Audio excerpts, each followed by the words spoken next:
Group A of the League of Legends World Championship 2020 has concluded, with Suning in first place and G2 making it out in second. Despite this, I do still think that G2 will have a decent chance at taking it all in this tournament itself, and that's because G2, as I call them, are the meta solvers. Now, it is not the first time that G2 has finished second in Group A at the World Championship. In 2018, this happened with them finishing behind the Africa Freaks and then continuing to outperform the Africa Freaks, creating the upset of the tournament, beating RNG, touted as favorites to win during that year, 3-2 in the quarterfinals before falling to IG 0-3. Africa Freaks, on the other hand, crashed out in the quarterfinals to Cloud9 with a 0-3 scoreline. In 2019, once again in Group A, G2 Esports finished second once again. Behind Griffin Esports from Korea, G2 Esports then went on to beat Damwon Gaming and SKT, the other two Korean teams, 3-1, before falling to FunPlus Phoenix X in the finals 0-3. Griffin only made the quarterfinals that year. Now, could we see a similar thing happening as well, as once again G2 Esports has been drawn into Group A and has finished second once again. How did G2 do it in those other 2 years? In 2018, they had the chance to play against the Flash Wolves, a meta setter team, as I like to call them. At a point of time, the Flash Wolves, they played heavily around mid lane and bot lane, where what they were trying to do is push out mid, try to stack the wave, and dive from the bottom side of the map. This was very similar to RNG's playstyle, who was scrimming a lot with Flash Wolves and had very similar approaches towards the game, where they would also push out mid and bot and try to stack and dive bot lane. The difference was the amount and how all-in they were on the AD carry, where Flash Wolves was simply set up for hyper carry AD carry.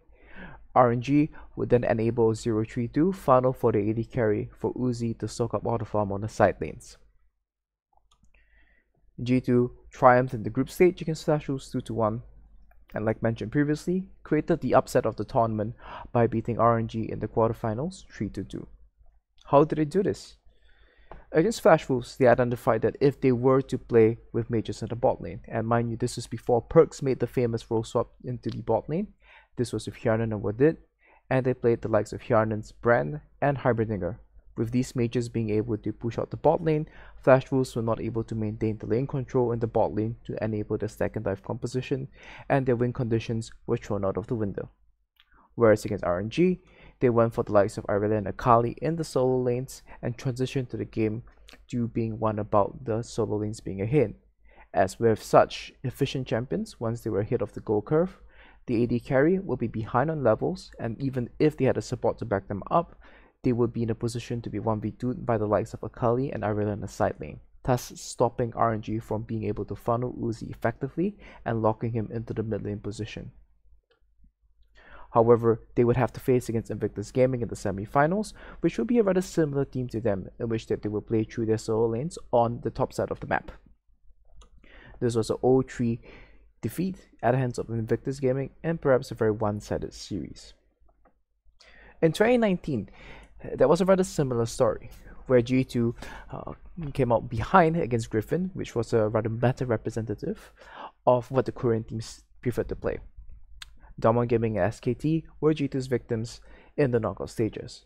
The Korean teams, they like to play a very fun, efficient 1-3-1 style, where they would ensure that they picked up the waves on the neutral point, push them in, and then respond to whatever objectives. This way that they would always be able to secure a firm lead over their opponents and achieve their scaling win conditions. G2 responded to this by playing a 0-3-2 tempo efficient style, where what they would do is punish their opponents for showing on the side lanes, and whenever we saw one of the Korean teams pick up a wave on the neutral position, G2 was sure to engage, be it in the mid lane or in the side lane, to create a pick for themselves. Using this, G2 were able to find ways back into the games, sacrificing neutral objectives, and despite these Korean teams being able to pick up the likes of Dragons or Barons, G2 was always ready for cross-map counterplay. However, when they played in the finals, once again there was a shift in playstyle, and up against FPX, it was a much different approach towards the game. FunPlus Phoenix X relied heavily on mid-jungle priority to then split one side of the map and actively attack towards that side. G2 had shown weaknesses in the early stages of the game, and FunPlus Phoenix's approach to the mid game was the same as G2's, playing a tempo-efficient style and going 0-3-2, willing to be having Gimgun play on the weak side, or if LWX needed to play the Varus in a weak side position, he would be able to do the same as well. Faced against a similar playstyle, G2 once again fell 0-3 to a LPL team. This year, G2 once again is facing what I would consider a rather meta representative team. At the current moment, meta junglers are all the rage, with the likes of Graves, Nidalee and Lilia being very focal points behind team compositions. Teams who draft multiple pushing lanes to enable junglers to try to snowball leads off invades, be it from level 1 or onto the Raptor camps. And they would then use these leads to either help back onto the mid lane or bot lane to stack multiple dragons to win the game. What would G2 bring to the table? It's difficult for me to predict that, but a very big part of it will be determined by Yankos and what he brings to the table. Being part of this roster since the 2018 season, his brains and his ability to think and innovate around the game has been a crucial factor behind G2's success thus far.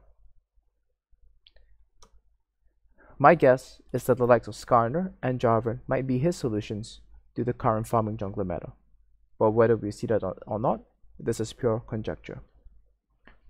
And with that, this is why I think G2 might still take it all. Despite some fumbles and despite some poor performances during the group stage, G2 are no strangers to scaling up when it matters most. And it's not just a narrative, it's simply because this is a team that prefers to examine what the meta is like and then propose a solution towards it.